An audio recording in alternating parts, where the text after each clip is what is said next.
So many of the people who've expressed interest in the videos I've been posting have never heard of Geoguessr before, so I thought I would just give a quick little tour. Hopefully it won't be that long. Geoguessr started years and years and years ago. It was basically just a game. When you clicked play, it set you down on a Google Street View location, and you could be anywhere in the world that had Google Street View. And then you had to kind of figure out where you were based on moving around and panning and zooming and not cheating by going to Google and trying to figure it out.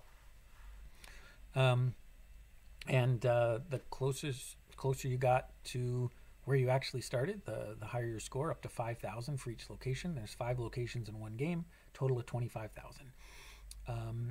And that has expanded immensely. Now, as I've come back recently to play Geoguessr again, there are just tons and tons of maps. We can go into browse.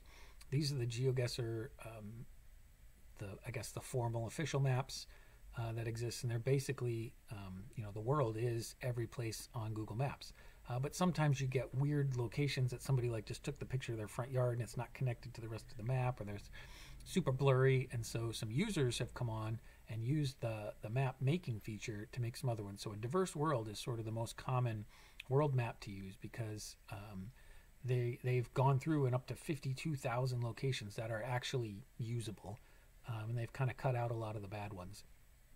And there's individual countries you can go to, and you see I got the gold medal because I've gotten a perfect score on that United States map. But they also have, lots of things that you can create your own. I've not really delved into that, but those all exist everywhere. And every day there's a daily challenge, which is one of these things that everybody can go to, and it's the same map. They get the same 5 locations. So far, 24,000 people have done it today. A lot of these people are cheating. There's a lot of ways that you can cheat at this game. I don't get too caught up in that. I try to work on my own scores and improving those, and doing this for myself and not to be competitive or anything. There's also what's called Explorer mode. That's where you can pick a country and just play in those countries. These kind of grayish ones are the ones that Google Maps actually has maps of. So you can see there's very few in Africa. There's only a few in Asia, most of Europe, most of South America, that kind of thing. And you get different ranks based on how well you do. There's this country streak game, which you can play as a challenge, where you can invite other people, or you can just play on your own. And essentially all you're doing is they'll give you a location, and you're just trying to name the country, and you're trying to see how many countries in a row you can get. My best one right now is 62.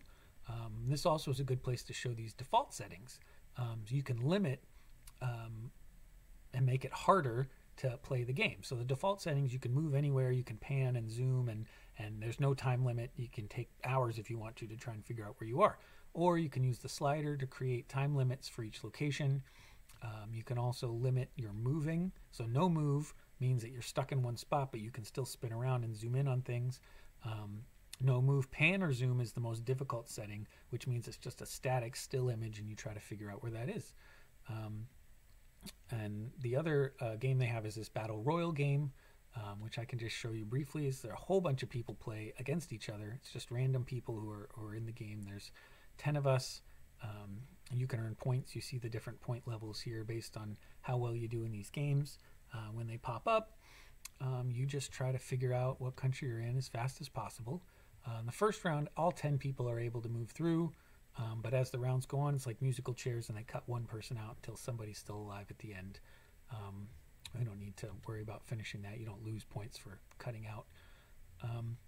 But the other thing is, you'll notice on some of my games, some of them I'm static, some of them I'm moving. How do you decide which ways to limit yourself? I typically stick to the US map.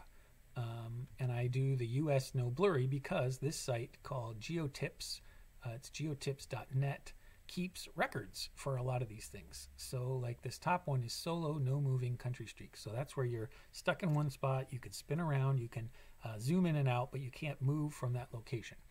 And so this is a country streak where you're trying to see how many of the records, 117 without moving or anything. Part of the reason I started doing videos is because on this site you have to post a video of you doing it in order to get listed. The guys who do the world maps are just incredible, and I am a U.S. resident, and I like the U.S. maps, and I like U.S. geography a lot, so I stick to the U.S. maps. So some of the ones I do is this non-moving state streak. I think my longest is 7. That's a really hard one to be able to get upon. And as you zoom down, you can see there's all these different maps, all these different streaks that they recognize. These are the perfect games. The guy got a 25,000 perfect on everything in 3 minutes.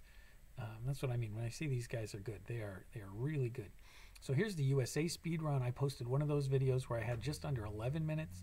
You can see it takes 6:06 to get onto this list here. And then this is the 50 state speed run. I was number 3 for a while. I was somewhere at 48 or 49. And I'd like to go back and do this again. But this is, as you see, it's a 45-minute commitment if you get it the first time.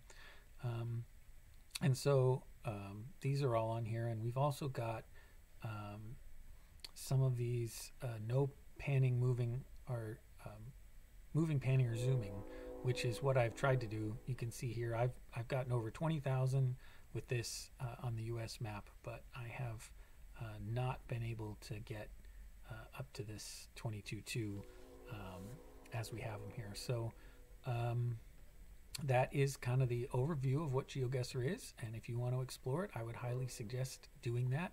I did pay to become a member. It's like $21 for the whole year, 22, something like that. But that gives you unlimited access to the whole site, which I think is pretty cool. And even if you only have 10 or 15 minutes a day, you can play some of these games pretty quick and enjoy yourself. So there's the little overview of Geoguessr, and I hope I'll see you there.